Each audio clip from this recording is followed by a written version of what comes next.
Here, and today's topic is about two very special oils to me. Right here, the Valvoline Racing Synthetic and the Racing Standard Conventional Oil. What I want to say about these oils is I've used many oils, and by far, so far here in America, which I've used, I prefer this over the Royal Purple. How I came across this oil was I'm very close friends with MOP Performance. He basically works on evolutions, the Evos, and builds high horsepower Evos, and just also maintenance on them as well. And working with Hondas and Toyotas, especially 4AGs, the bearing spinning kings from oil starvation and lubricant problems. This oil actually solved a lot of problems where weren't terrified to go to the dyno anymore. I'm like, oh gosh, we're revving at 10 grand, a bearing's gonna go. Some of you feel the pain when you spin a bearing, and it's heartbreaking. It's like losing a girlfriend. Now, myself, I run a mix of these two. I just like the idle pressure, and after warm up, mixing these two. Well, we know synthetic has better molecules in it. They're more rounded versus the conventional is more square but they're great oils, both of them. Used to just run this all the time, and sometimes straight 50 weight. But I've been using this too as a blend because I noticed after on the highway a couple races against somebody else, this one would keep pressure higher a little bit longer, but when it got hot it took longer to cool and raise the oil pressure go back up from cooling. This one actually cools a lot faster, so you notice every minute or two will go psi or 2 psi as you idling, so it'll go back up pretty fast compared to this one. But this one stays thick longer by far. But because I don't know what it is between synthetic and conventional, but just from my experience, it just does. But I like to mix them half and half, or sometimes 3 of these and 1 of those.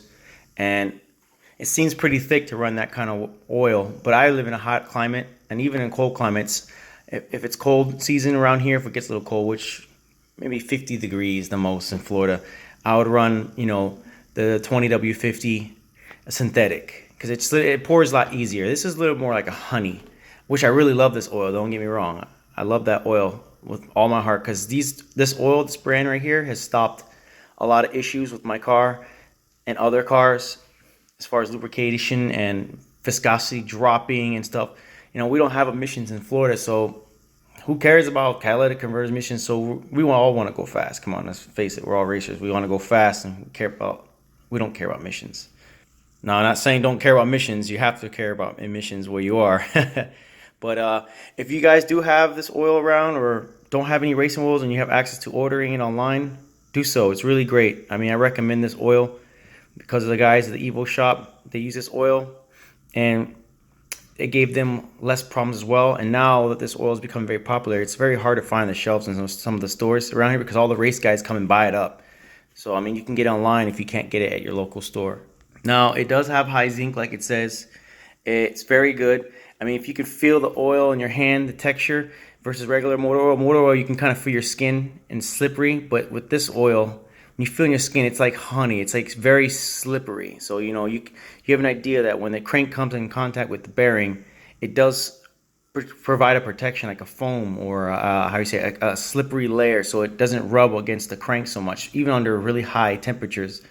If you heat up the oil, your standard Castrol or other versus a racing oil, a good racing oil, you'll see that in your fingers at 200 degrees, 180 degrees, it's still thick. It's still got that consistency to it. It's not turning into water.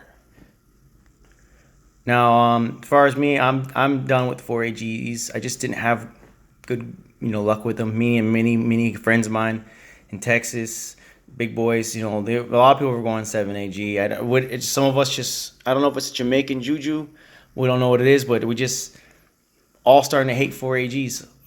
The bottom ends, because they kind of, I don't know, they're built better, but for some reason the Econo Block 7A has been treating us better with heavy oil versus a 4AG.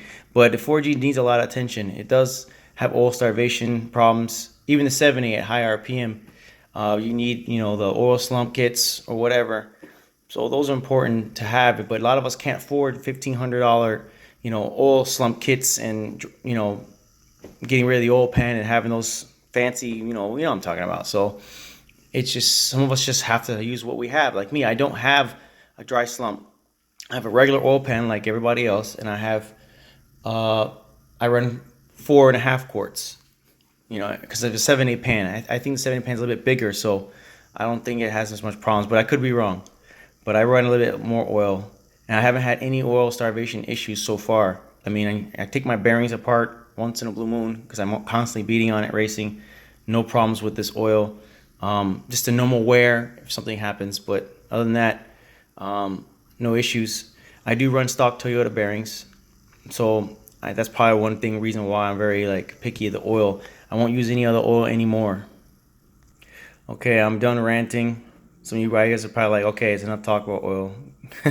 So just like I said, quick overview. Like these are great oils. If you're running 4AGs boost, please get a racing oil. These oils today are not like oils back then. They're more advanced. They're better. You know, get them. Our cars are old, and sourcing cranks are becoming harder and harder for 4AG. You have to buy a whole block, or if you do find a block, you know, a lot of people are now going 7A bottom ends, doing the 7AG conversions because 4AGs are hard to find. 7As are everywhere, especially here in America. But now I'm starting to see that they're becoming scarce as well. But okay, do yourselves a favor, get some good racing oil, Valvoline, Brad Penn. I think it's another oil company. I'm not sure if they're break-in or they race, but there's a few out there. Do your research and get off those cheap oils you see in their local auto parts stores. All right, guys?